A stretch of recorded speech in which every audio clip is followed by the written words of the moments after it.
sallallahu Muhammad sallallahu alaihi sallallahu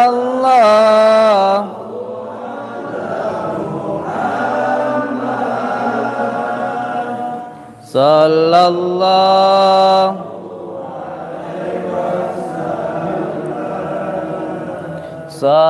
sallallahu ala. Siapin meja untuk nempatin foto sama Mori.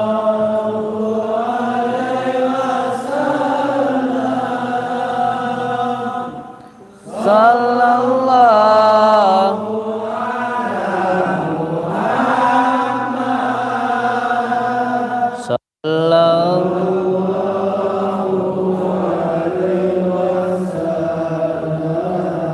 anta samsun anta badarun anta nurun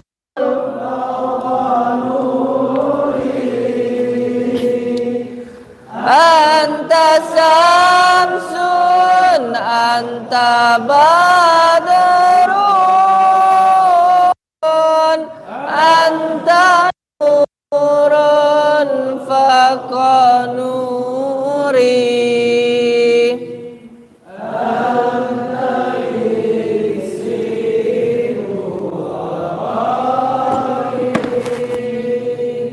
anta misbahu suduri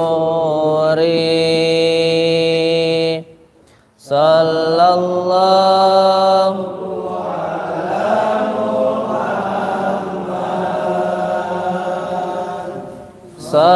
sallallahu alaihi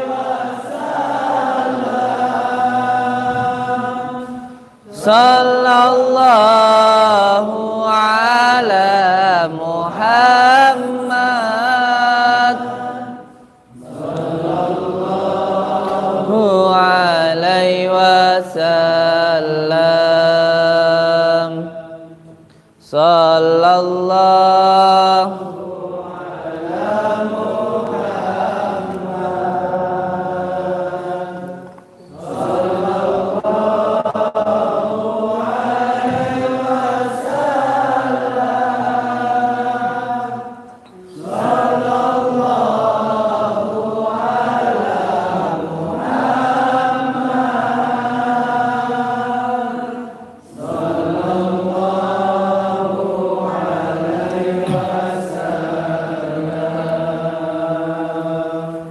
ya. Sallallahu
sallallahu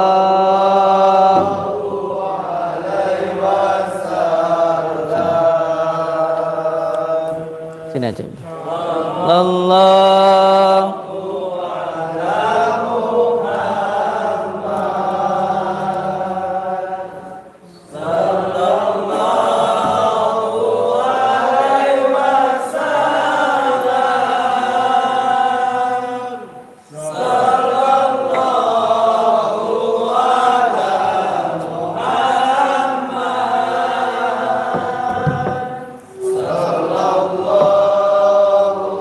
ambilin mari leh.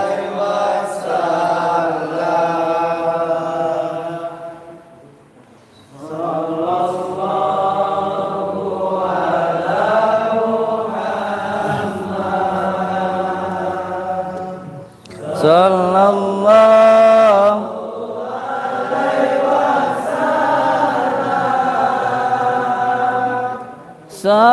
sallallahu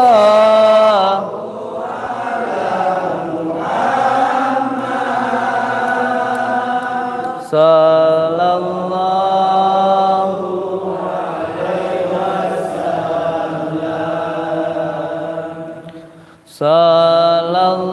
sallallahu ala Muhammad sallallahu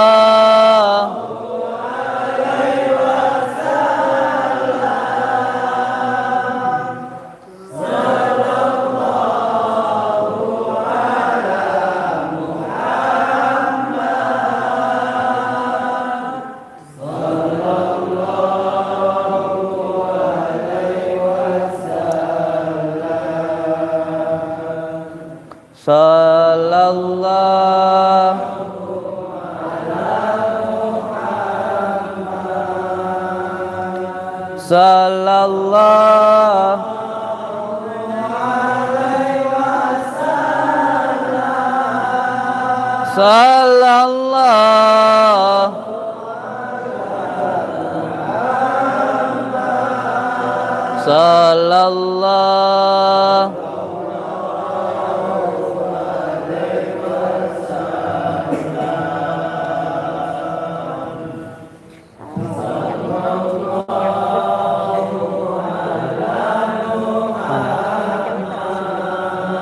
iya.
Mbah Hasim sini, Mbah Hasim taruh setengah sini. Le, kau le.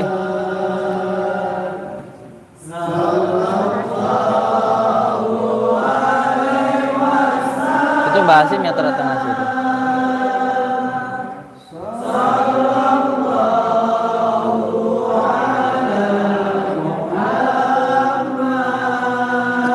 Mbah Hasim taruh tengah situ, Mbah Hasim.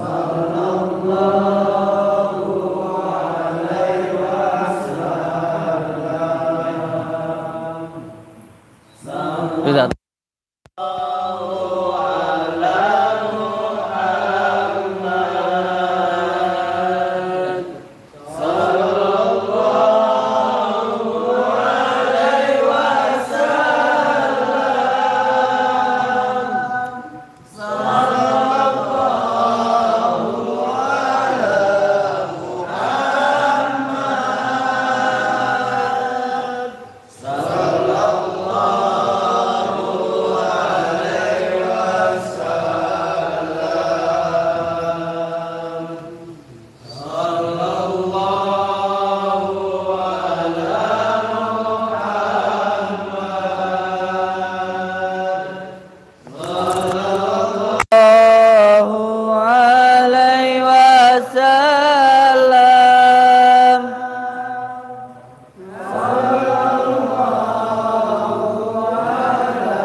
Sallallahu ala Muhammad sallallahu alaihi wasallam. Al-Fatihah.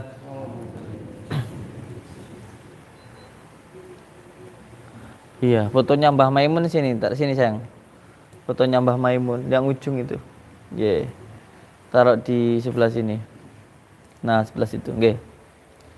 Nah, situ. Bukan di sampingnya situ. Nah.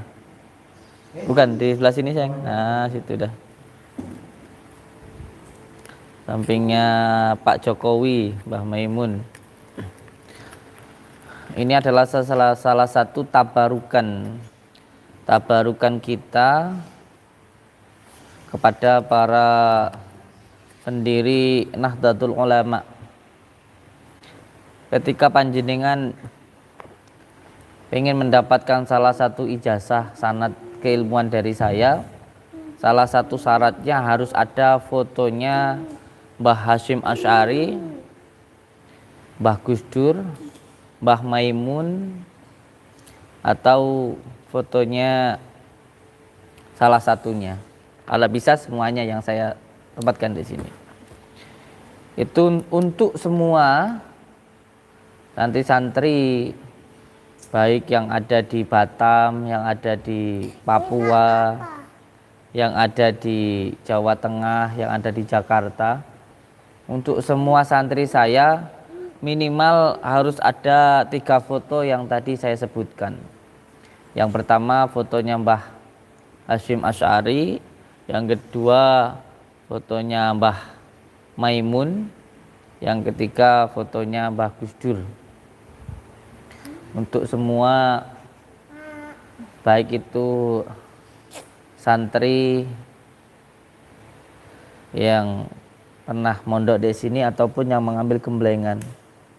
Untuk yang mengambil gemblengan hampir ada 7.000 orang. Baik itu yang sudah masuk di grup maupun yang belum. Saya minta supaya tersambung mahabbahnya, supaya tersambung rasanya, dan juga semoga mendapatkan barokahnya.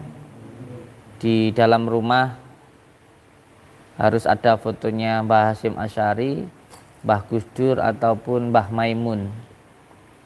Kalau bisa semua foto yang ada di sini pajang di rumah panjenengan masing-masing. Ini tabarukan. Saya sendiri ketika sedang berdoa atau bertawasul itu, dan ketika memandang foto-foto beliau itu ada sebuah pencerahan atau pancaran nur yang saya rasakan. Jadi untuk semua santri Padepokan Nurjat Sejati atau santrinya dari Pondok Nuswantoro. Semua pengamal majelis zikir sholawat siri ala duni harus memajang foto di dalam rumahnya, terutama fotonya Mbah Hashim, fotonya Mbah Gus Dur, fotonya Mbah Maimun, fotonya Syekhona Khalil Bangkalan, fotonya Abah Habib Lufi, fotonya Gus Maksum, dan lain sebagainya yang ada di tempat ini. Semoga saja panjenengan semuanya mendapatkan barokah dari para wali-wali Allah. Amin ya robbal alamin. Paham nggih? Untuk semua santri yang mengambil gemblengan baik itu datang langsung maupun jarak jauh, saya harapkan menempatkan foto beliau-beliau ini di rumah panjenengan. Semoga saja mendapatkan barokahnya. Amin ya robbal alamin.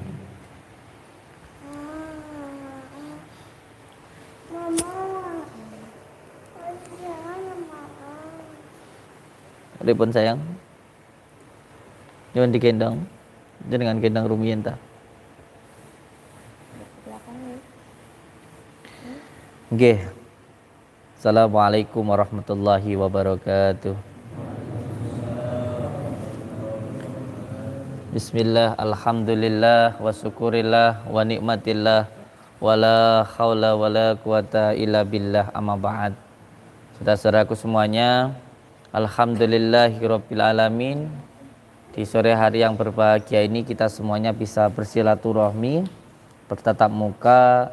Semoga kita bisa doa, saling mendoakan dan menjadi saudara seduluran, selawas saking welase Gusti Allah. Amin ya robbal. Alhamdulillah, kita semuanya diberikan nikmat sehat oleh Allah Subhanahu wa taala, dan alhamdulillah kita masih diberikan kesempatan nikmat hidup. Nah, nikmat hidup ini luar biasa. Selama kita hidup itu masih ada harapan. Kalau sudah meninggal itu nggak ada harapan. Makanya kalau lagi susah, gelisah, bingung, coba sekali-kali santri itu wiritan dzikiran dek makam. Hampir semua orang yang meninggal itu keinginannya cuma satu, hidup terus memperbaiki sholatnya. Itu adalah harapan dari orang-orang yang sudah meninggal. Harapannya cuma satu, kalau mereka dikasih hidup ingin memperbaiki sholatnya. Gak ada keinginan apapun, gak kok pengen bayar utang, gak kenal dan sebagainya, enggak, sholatnya aja. Maka kita yang masih hidup ini berarti masih ada harapan. Maka nikmat Allah yang luar biasa ini salah satu adalah nikmat hidup. Kalau orang berani hidup, ya pasti berani mati. Tapi kalau yang namanya mati, nggak usah kita berani, ya bakal ya mati. Kalau anak kecil mati ya banyak. Maka yang penting berani hidup. Berani hidup. Dan menanggapi dari tantangannya siapa? Joko Arek sama siapa itu? Opa yang minta untuk dilakukan pembuktian pemindahan penyakit di kelapa. Saya persilahkan beliau untuk menyiapkan kelapanya, silahkan bawa sendiri. Terus orang yang terkena gangguan sihir dek mana, ayo kita datangi. Atau kalau ada yang dek sini ya monggo. Monggo kalau mau dibuktikan, ya silakan datang ke sini. Yang penting datangnya itu baik-baik gitu. Yang penting datangnya itu secara baik-baik. Yang penting Ya pada umumnya orang bersilaturahmi itu datang, masuk ke dalam, terus setelah itu dilakukan pembuktian. Tidak hanya teriak-teriak di gerbang, itu aja yang penting. Karena kalau teriak-teriak di gerbang nanti bukan pembuktian, tapi hanya terjadi kegaduhan atau keributan.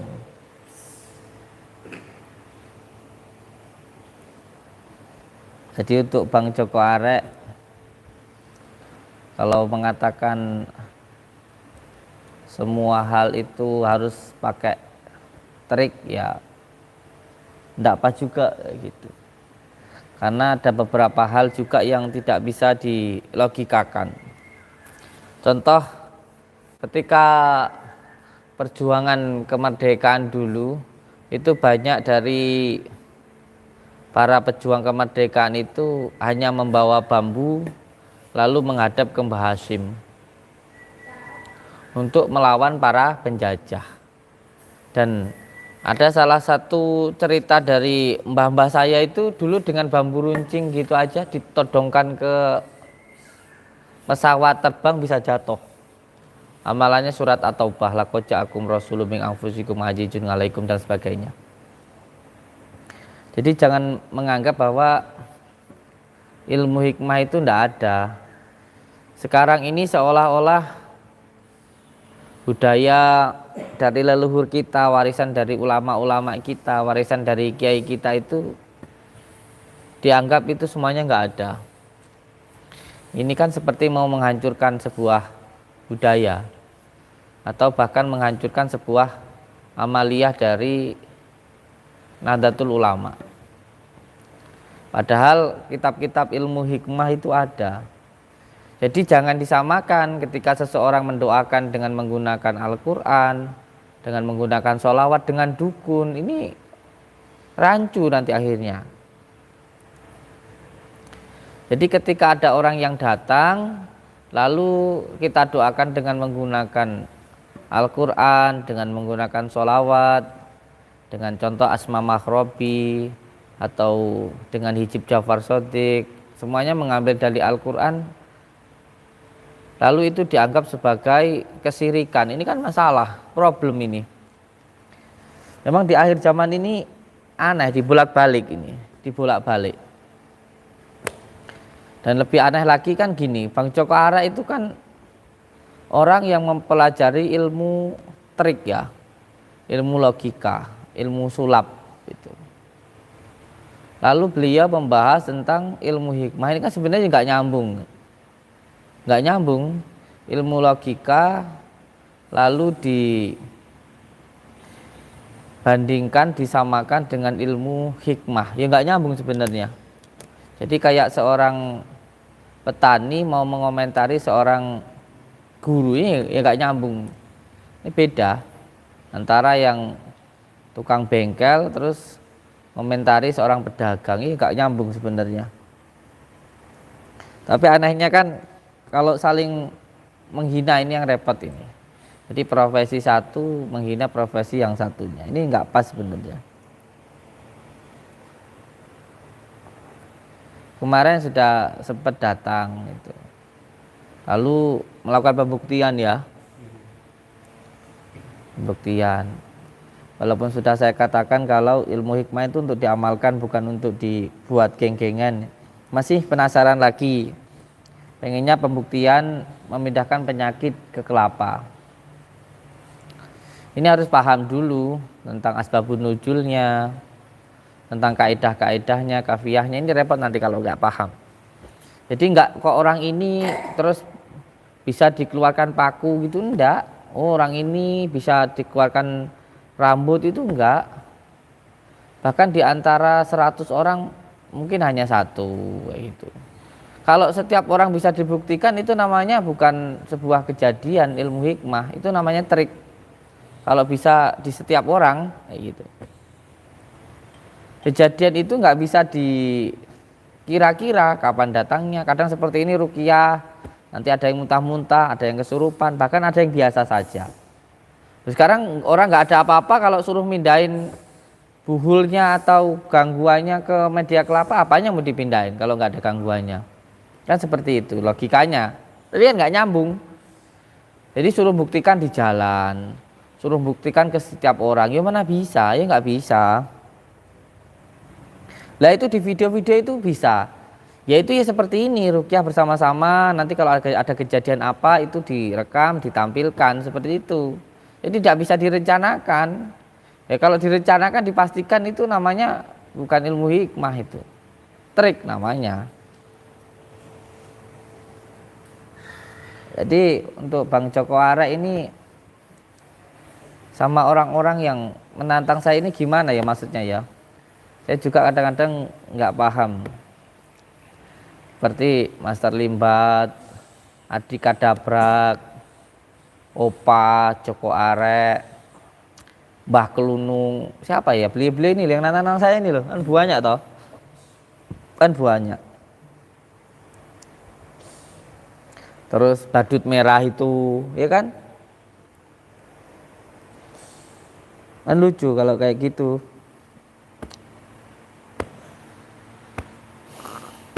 Tapi ya tidak apa-apa, itu urusan mereka. Cuman kalau masalahnya kalau datangnya tidak baik gitu loh, petantang di gerbang gitu, sopan satunya di mana gitu maksudnya. Kalau mau masuk ke dalam ngobrol gitu ya nggak apa-apa sih, nggak masalah.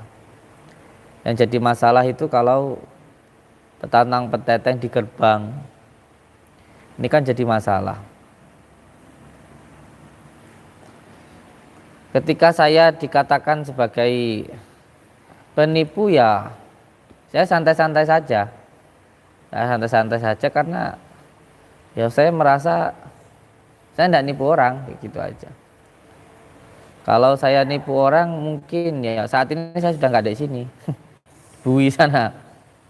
Tapi dari omongannya sampai akhirnya orang tergiring opini sampai se-Indonesia, se-dunia itu, ya saya santai-santai aja, nggak masalah buat saya mau bicara seperti apapun. Wong tak suruh nunjukin satu orang aja yang saya tipu siapa gitu aja yo. Ya nggak bisa kok.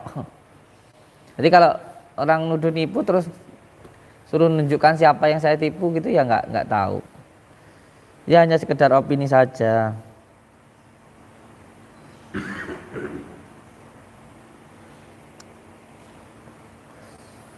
Orang iri pengen viral. Ya saya nggak bilang gitu ya. Mungkin tujuannya untuk edukasi, tapi kan kalau melakukan sesuatu hal yang baik itu baik, tapi ya dilakukan dengan cara yang baik. Contoh, ucapkan salam, masuk ke dalam, terus tak bikinin kopi atau duduk di sini ngobrol. Apa yang dibuktikan? Oh, santet. Kita datengin orang yang terkena santet. Kan ada pasien-pasien kita yang minta waktu, kan ada. Atau ikut saya rukyah rumah kayak gitu. Atau ikut saya ke pasien yang sudah sakit tahun-tahun gitu. Atau lihat dulu di sini bagaimana proses pengobatannya. Apakah saya pengobatan ini melakukan penipuan, kan bisa dilihat. Jadi melihat secara langsung itu lebih baik daripada mendengar. Itu kata Imam Syafi'i. Tapi masalahnya anehnya yang membuat saya aneh itu tindakan seperti itu pun juga banyak yang tergiring opini, banyak yang terhasut. Nah ini yang menjadi baik. Kalau saya nggak masalah lah. Kalau saya memang nggak punya apa-apa, saya nggak sakti, nggak masalah. Cuman jangan sampai hal semacam ini terjadi kepada para kiai yang lain. Pernah dengar kasus di Banyuwangi? Banyak loh guru ngaji, banyak loh para kiai yang dibunuh. Iya. Waktu itu saya masih mondok. Banyak para kiai, banyak guru ngaji yang waktu masalah tentang dukun santet itu dibunuh. Auzubillahi min dzalik. Jangan sampai kejadian seperti itu terulang lagi. Jangan sampai ketika seseorang mendoakan dengan menggunakan sholawat dan Al-Quran dikatakan dukun, dimasak, dibakar. Itu banyak laporan seperti itu. Saya cuma berharap jangan sampai kejadian yang dulu itu terulang lagi. Nanti bukan dukun santet, bukannya dukun-dukun yang melanggar syariat yang dibinasakan, yang dibunuh. Nanti para kiai, para guru ngaji dituduh sebagai dukun dibunuh loh. Ini wallahi demi Allah terjadi loh. Di Banyuwangi, bukan dukun santet, bukan. Kebanyakan yang dibunuh di Banyuwangi itu bukan dukun santet loh, itu guru ngaji. Guru ngaji diteriaki dukun masa. Ini jangan sampai terjadi seperti ini. Bahaya seperti ini. Ini hati-hati sekali nih. Apalagi Masya Allah di akhir zaman seperti ini. Kebanyakan orang-orang yang apa ya, mohon maaf, yang celananya cingkrang.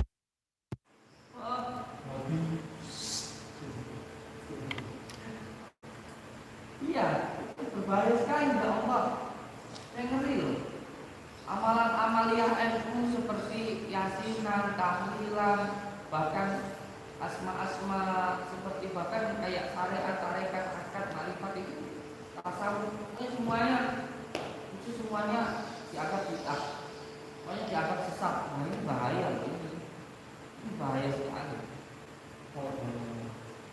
Jadi kalau kiai-kiai yang dulu itu yang jelek diajak baik, orang jalan diajak yasinan, sekarang yang baik dijelek-jelekan. Orang yasinan katanya itu syirik, bid'ah, dijelek-jelek. Sampai saya pernah berdebat kok. Ketika saya maulidan dari sini kemarin itu bukan dianggap bid'ah. Terus saya tanya, ketika saya yasinan saya dianggap bid'ah. Saya tanya, bid'ahnya bagaimana? Katanya bid'ah dolalah, tidak dicontohkan oleh baginda Rasulullah. Sekarang saya tanya, larangan membaca Al-Quran di dalam rumah ada enggak? Kecuali kalau dibaca di kamar mandi baru salah.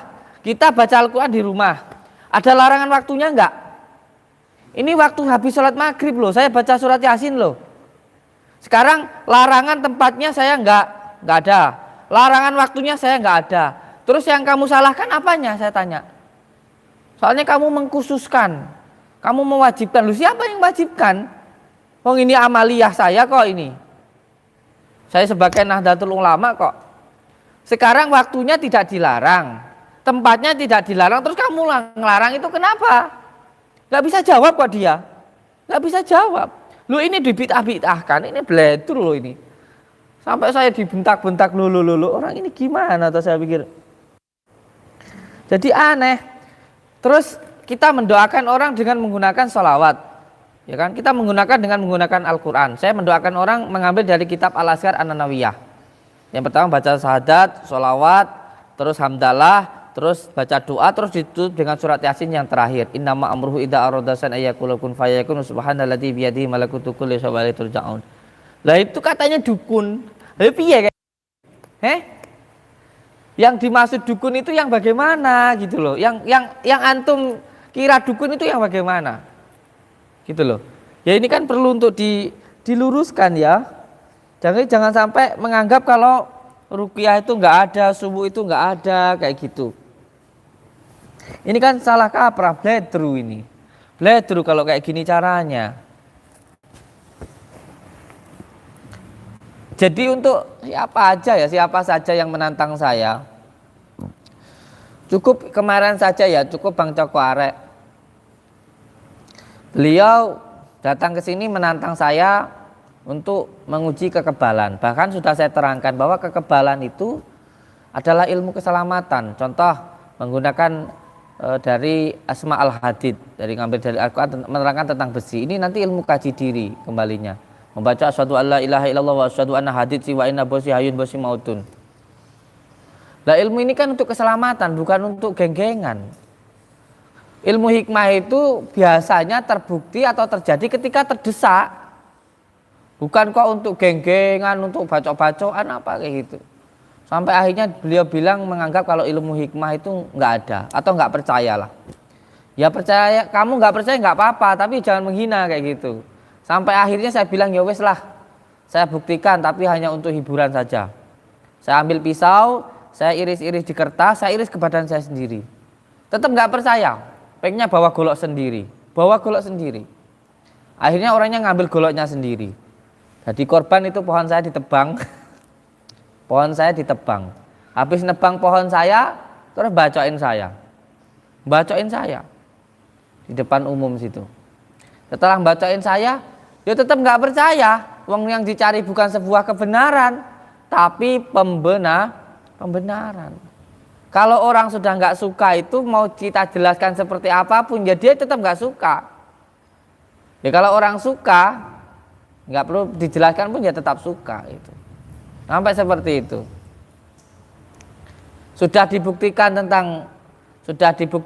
sudah diupload di YouTube, dibacok. Sekarang minta lagi. Kamu kan double katanya. Aku aja double aku. Penting nggak doublein aku. Minta lagi dibuktikan apa? Memindahkan penyakit di kelapa. Memindahkan penyakit di kelapa tapi minta buktinya di jalan. Atau di temannya, si opa itu. Loh, apa ya iso? Sing dipindahne apa? Yang mau dipindahkan itu apa? Wong yang dipindahkan itu orang terkena gangguan sihir kok. Ada buhulnya kok. Buhulnya itulah yang ditakdilkan.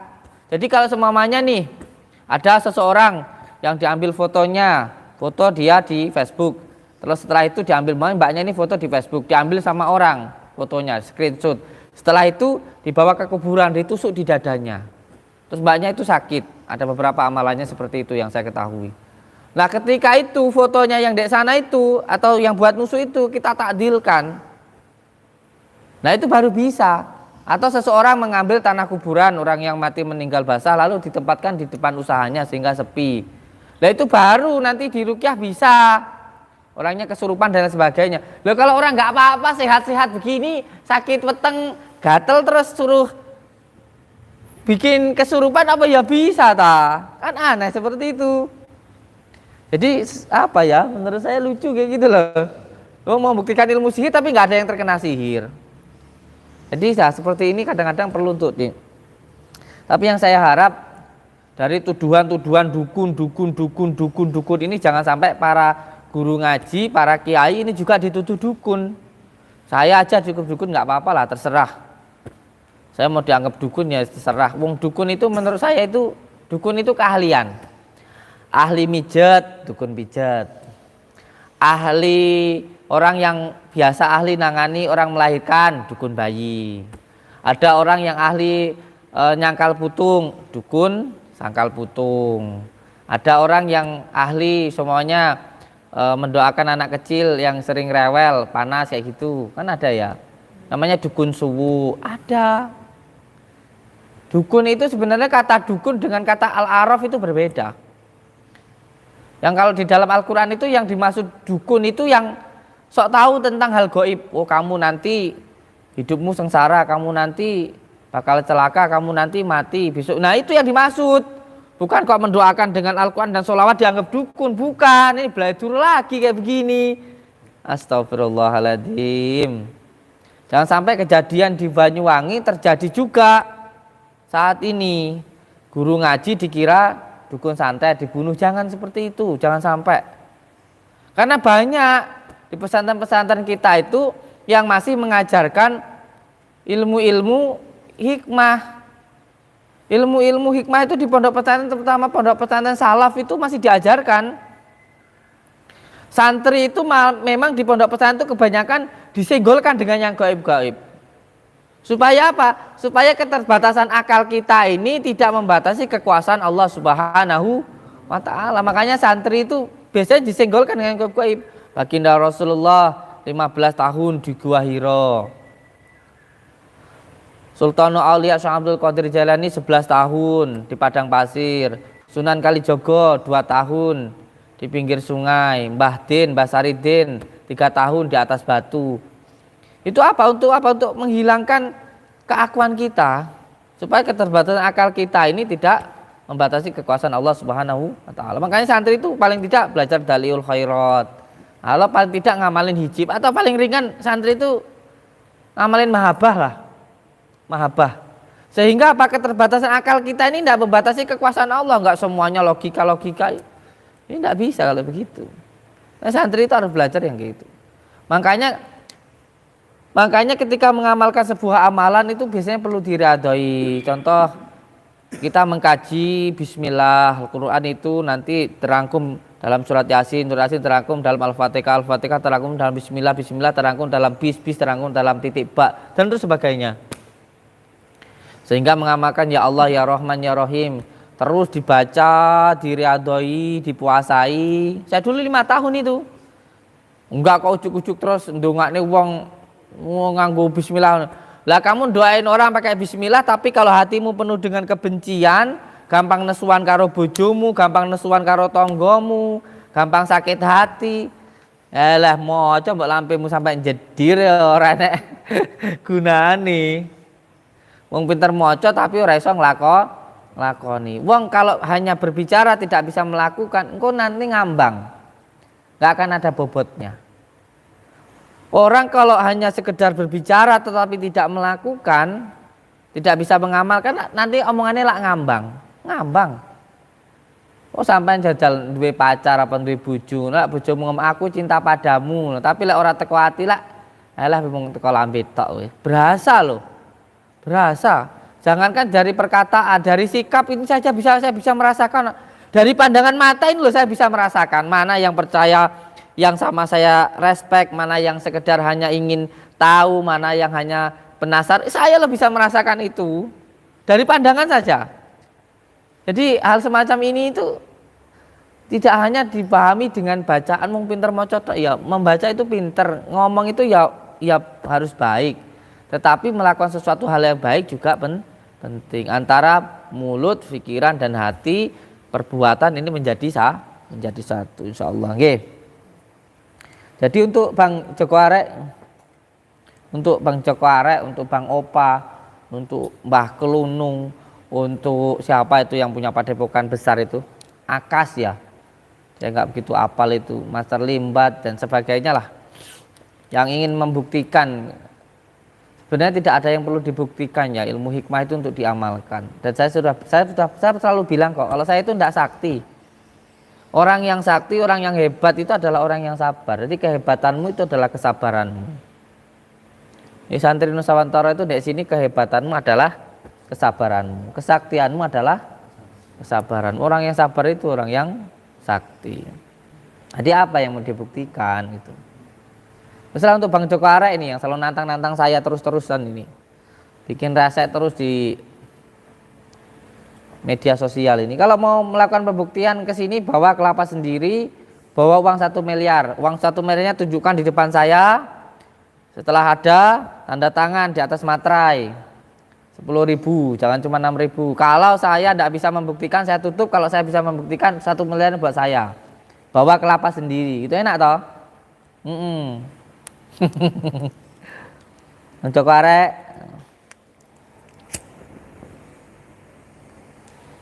bawa kelapa sendiri, kelapanya nggak usah ditaruh, dipegang aja begini ya.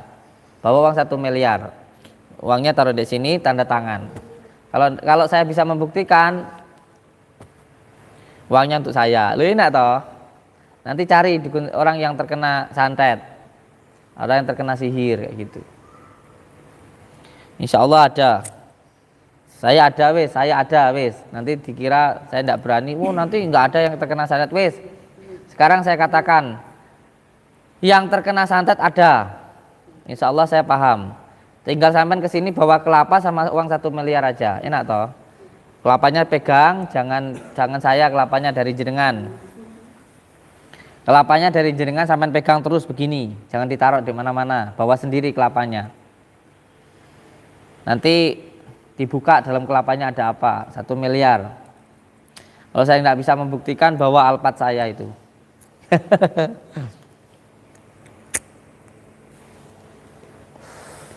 Nggih, pengen pundi Bapak? Malang, paring asma? Siapa namanya, Pak? Ismu Hartanto. Siap.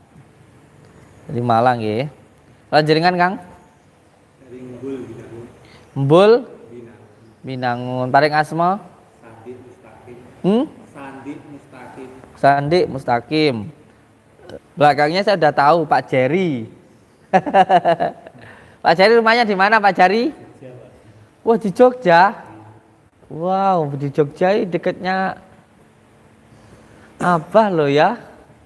Dekatnya Gus Muafik. Masya Allah. Ulama yang sangat luar biasa. Ciri-cirinya kiai-kiai sepuh NU itu kalau ceramah adem-adem gitu, nggak ada yang di hati itu kerasa panas benci orang tuh nggak ada. Itu salah satu ciri dari kiai NU. Panjenengan Bapak Daging Budi oh ngembul Binangun. Panjenengan Kang dari mana? Palembang. Wong Kito Galuh. Mantap. Iya, saya Mesuji. Perbatasan lah ya ke Palembang itu. Tentang Pematang, Palembang. Kapan datangnya ini? Malam. Tadi malam. Jam berapa? Tadi subuh jam 3. Jauh-jauh dari Palembang. Ya. Apa motivasinya datang ke sini? Tugasnya sini ya pengen belajar lebih tentang kesabaran, Iya. Insya Allah. mengendalikan diri kita sendiri ya. Insya Allah. Namanya siapa Kang? Nama saya Mustario. Tadi ya. Sini sama siapa? Sini istri anak enggak itu betul. Allahu Akbar. Menantunya ibu ini. Ya. Subhanallah. Ibunya ini orang sabar ini, ibunya ini. Belajarnya jangan sama saya, sama beliau. Lebih sabar beliau daripada saya. Nggih, alhamdulillah. Yang penting kesini niatnya silaturahmi. Alhamdulillah kita sudah menjadi saudara. Ya. Amin. Datang ke sini tidak perlu bingung-bingung masalah uang. Kalau panjenengan ke sini ikut ruqyah terus nanti diterapi, kalau mau pulang ya silahkan pulang, nggak akan ada yang minta uang, nggak akan ada yang minta uang. Gembar-gembornya di luar kan ke sini harus bayar. Yang bayar itu hanya yang beli madu, beli kunir, beli medianya. Kalau nggak beli apa-apa ya nggak apa-apa. Nggak dipaksa kalau ke sini, wah kalau ikut ruqyah harus beli madu, kalau ikut ruqyah harus bayar 5 juta. Enggak. Itu kan suara dari luar saja. Wong diantara semua yang datang ini belum tentu kok ada yang ikut penanganan. Di sini ikut aja ruqyah terapi, pulang ya sudah pulang kok, nggak ada yang maksa untuk itu. Tidak ada yang mewajibkan dan tidak ada yang memberatkan. Kayak gitu. Ya ini nanti kan jenengan juga nggak usah bingung, wah saya bawa uang nanti kurang gitu. Nanti bayar berapa? Setelah ruqyah diterapi pulang ya sudah pulang. Ya, di luar kan pengobatan di Gua Samsudin mahal, 5 juta, 10 juta gitu. Ya kalau mau dibersihkan rumahnya di ruqyah, mau bikin selamatan, mau diadakan kayak dikasih madu, kunir, sorban, rompi, lah itu baru yang bayar. Kalau enggak ya enggak. Jadi pengobatan di sini 3 metode. Psikis, non medis, medis. Psikis, non medis, nah medisnya aja yang bayar. Jadi kalau medis ini kalau dokter pakai obat-obatan kimia, kita pakai herbal. Herbalnya madu dari Yaman. Ada yang kunir, daun bidar, itu yang beli. Keturukiannya saja enggak. Paham ya? Paham ya? Oh, insyaallah. Joko arek perlu diruqyah biar sadar Gus. Dah, Joko arek komentar, Joko arek lihat ke sini, kameranya ke saya, sini. Joko arek komentar, kunyit mambu. Joko arek tak kasih tahu ya. Panjenengan kalau mau pembuktian silahkan. Yang penting kalau silaturahmi itu ya punya adab sopan santun gitu aja. Saya tahu niat jenengan baik. saya tahu niat jenengan baik. Niat panjenengan itu supaya orang-orang tidak tertipu dengan dukun palsu. Termasuk siapapun orang yang datang ke sini, apa saya punya dendam dengan badut merah, dengan master limbat, dengan opa, saya apa dendam? Enggak, wallahi demi Allah saya enggak. Karena saya yakin apapun yang terjadi di dalam hidup saya itu sudah menjadi kehendak Allah. Kalau saya benci sama orang yang membenci saya, berarti saya enggak terima dengan kehendak Allah. Orang boleh membenci saya, enggak masalah. Yang penting saya enggak benci sama kamu, gitu aja kok, udah selesai kok kalau saya. Kamu boleh menghina saya. Makanya saya sering bilang sama santri-santri, sama anak-anak saya ini, orang boleh menghina kamu, enggak apa-apa. Yang penting kamu jangan menghina orang. Itu aja. Orang boleh benci sama kamu. Yang penting kamu jangan benci sama orang, gitu aja sudah kok. Sudah. Malah kita itu harusnya bersyukur, kita itu dicaci, dihina itu kita bersyukur. Kita bisa merasakan sakitnya dihina kok. Sehingga kita nggak akan menghina orang lain. Gitu loh. Dan semuanya ada hikmahnya kok, semuanya ada hikmahnya. Semuanya ada hikmahnya. Jadi untuk Bang Joko Arek, saya paham kalau niat sampean itu baik. Saya juga insya Allah paham kalau jenengan itu orang baik. Badut merah juga itu orang baik. Tetapi saya harap cuma satu saja. Kalau punya niat yang baik, ya lakukanlah dengan cara yang baik. Masuk ke dalam, terus kita dek sini lihat secara langsung nih pengobatannya bagaimana nih, dek sini. Pengobatannya dilihat. Nah kalau sudah dilihat mau pembuktian, ayo ikut sama saya atau sampai ada orang, ayo didatangi. Kan namanya pembuktian kayak gitu, enggak kok dek jalan. Kayak gitu. Saya yang lucu itu badut merah. Badut merah ini di videonya setiap kali pembuktian kan pasti kan orangnya diundang, terus setelah itu ngobrol, terus setelah itu tanda tangan, terus baru pembuktian, kan begitu setahu saya. Tapi kenapa dengan saya kok hanya di gerbang kayak gitu loh. Kenapa dengan saya ajak pembuktian kok malah minta pembuktiannya di jalan, ini ada apa kayak gitu loh. Masalahnya itu apa kayak gitu.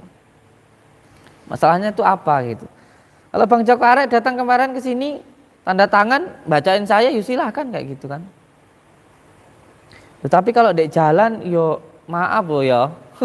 Kita bukan anak jalanan loh. Santri itu kalau ada masalah atau mau tes kanuragan itu pencador, di atas lawan, di bawah kawan gitu. Bukannya di jalan, aneh.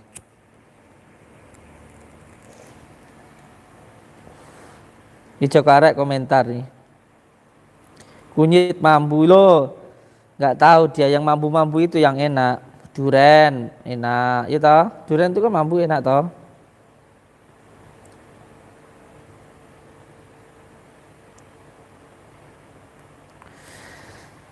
Nggih, untuk saudara-saudaraku semua subscriber lover saya yang kemarin melihat video saya yang dibacai sama Bang Joko Arek, saya mohon untuk di-share nggih. Di-share di Facebook, di-share di TikTok, monggo ndak apa-apa. Monggo di-share. Biar beliau juga paham kalau kita ini sama sekali nggak tertutup lah kayak gitu. Untuk semua subscriber lover saya, video yang kemarin saya ditantang sama Bang Joko Arek itu monggo di-share, saya izinkan. Biasanya ada yang nggak enak nge-share itu, monggo di-share di Facebook, di TikTok, monggo di-share. Dan semoga saja juga orang-orang yang pernah menantang saya, entah si badut merah atau siapa saja, bisa melihat video ini kayak gitu. Jadi orang itu harus beradab lah, harus ada sopan santunnya kayak gitu. Kita ini di tanah Jawa loh, ini Jawa Timur loh, kayak gitu. Nggih Gus, di-share siap. Nggih, matur suwun. Assalamualaikum Gus, izin membagikan, iya. Monggo. Video saya yang kemarin ditantang sama Joko Arek itu monggo kalau mau di-share. Yang penting untuk semua subscriber lover saya, jangan pernah membenci orang yang membenci saya. Jangan sampai membuli orang yang membuli saya. Biarkan mereka membuli saya, tapi kita jangan sampai pernah membuli orang lain. Nggih, matur suwun untuk semua subscriber lover saya. Jangan lupa di-share video yang saya kemarin ditantang sama Coko Arek. Seduluran selawas-selawas sing welase Gusti Allah. Assalamualaikum warahmatullahi wabarakatuh.